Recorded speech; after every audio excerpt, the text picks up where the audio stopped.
She says, I love our country. How do you love your country and support and normalize somebody who was a convicted felon who really wants to stage at Trump's inauguration singing America the Beautiful? She said to the Post, I love our country and I'm honored to have been asked to sing at the inauguration and to be a small part of this historic event. I am humbled to answer the call at a time when we must all come together in the spirit of unity and looking to the future. Well, that wasn't good enough for the tolerant left, of course, who is outraged over Carrie being outed as MAGA. X is blowing up with jokes about how she should sing her hit song Before He Cheats. Some are calling for her to be boycotted and canceled. John Rich weighed in, saying there are several top-tier country artists who support Trump, and I wish they'd finally have the balls to come forward and be counted. Ain't nothing outlaw about keeping your mouth shut to appease the record label. Carrie Underwood is making you look like a bunch of sissy boys. Carrie is talented, she is graceful, she is a class act, she has great legs, not that it matters, but she is everything. Carrie Underwood, the golden voice of country music,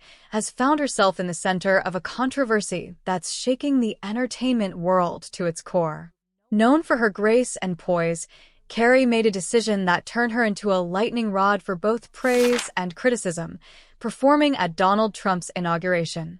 While her heartfelt message of unity through music struck a chord with many, it also ignited a storm of backlash, particularly from the outspoken hosts of The View.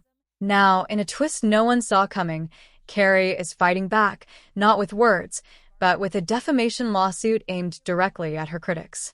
The controversy began with Carrie's announcement that she would perform America the Beautiful at Trump's inauguration, a move she described as a gesture of unity.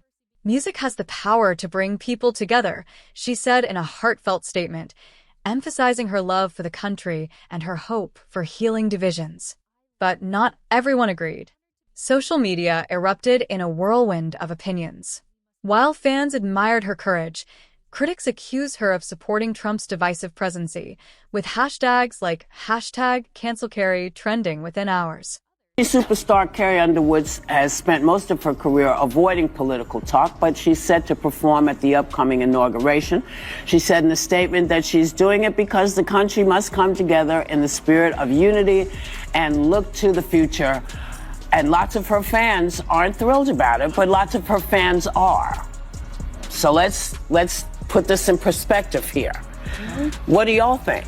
I personally hope we're moving beyond the era of politics where we want to cancel people's livelihoods because we don't like their politics. And whether it was the Dixie Chicks for criticizing George Bush, didn't agree with it then, and Carrie Underwood, if you have a problem, you register your complaint by not downloading her songs and not going to her shows. Right. But I also think from a business standpoint, it's not a bad decision for Carrie Underwood. 75 million people voted for Trump. Artists tend to skew left-leaning, so she's overnight going to become an icon of MAGA and the American right. She's probably going to make a lot of money off of it. So I get why she did it. I say. The backlash intensified when The View weighed in. On a particularly fiery episode, co-host Joy Behar questioned Carrie's patriotism, stating, "How can you claim to love your country and align with someone who divides it?" Fellow panelist Sunny Hostin chimed in, suggesting that Carrie's performance was more about career strategy than unity. The remarks ignited further outrage, with supporters and detractors of Carrie clashing online. While many celebrities might have issued a statement or retreated from the spotlight, Carrie took a different approach. Her legal team filed a defamation lawsuit against The View hosts, alleging that their remarks damaged her reputation and crossed the line from criticism into baseless personal attacks. This bold move left fans, critics, and industry insiders buzzing. Could this set a precedent for how public figures respond to media scrutiny? John Rich, a fellow country music star, quickly voiced his support, tweeting, "Carrie Underwood shows class and courage. This is what standing tall looks like."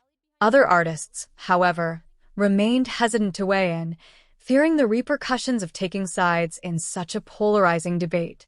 The controversy has also sparked conversations among rising stars in country music. Megan Lawson, a new artist who credits Carrie as her inspiration, defended her idol. Carrie has always been about grace and integrity. "This isn't about politics.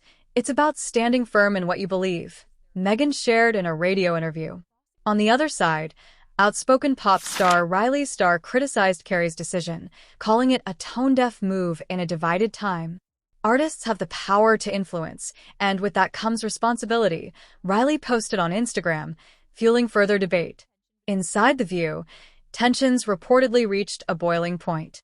Insiders claim that Joy Behar and Sunny Hostin clashed over how far the show should go in criticizing Carrie. Co-host Whoopi Goldberg, known for her more measured approach, allegedly warned the panel about the potential fallout of their comments. "We're here to share opinions, not start legal wars," she reportedly told the group during a production meeting. Meanwhile, ABC executives are said to be monitoring the situation closely.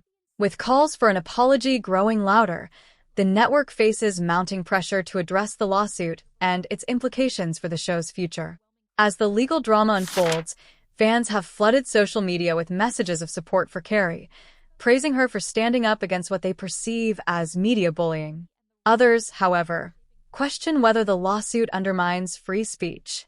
At the end of the day, criticism is part of being a public figure, one fan wrote. "You can't silence everyone who disagrees with you." Country music, I think I'll tell you right now, I wouldn't do it, even though I can't sing. You would not sing? No, I would not. I would not normalize him. And she says, "I love our country." How do you love your country and support and normalize somebody who was a convicted felon who really wants to destroy the country, in my opinion? I don't understand how you say you love your country at the same time as you normalize this convicted felon, which I can say now every day. A lot of my family voted for Trump. They love the country and vote for him. I think that people make these decisions for a lot of reasons. Okay, fine. And I would not be the person to say don't do it, because I believe in free speech and everything about it. I personally would not do it. No one's asked me, but that's another story. I would love for you to do a roast at the Trump inauguration. Yeah.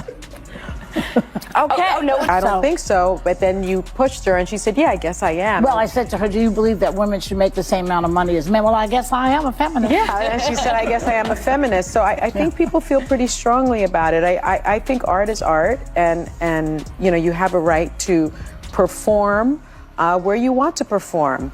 I agree with you, Joy. I can't sing a lick, but I certainly, and I have not been asked, but if I were asked, it would be a hard no. Well, they wouldn't ask me, so I have no. Right. Yeah. They're not asking any of us. Well,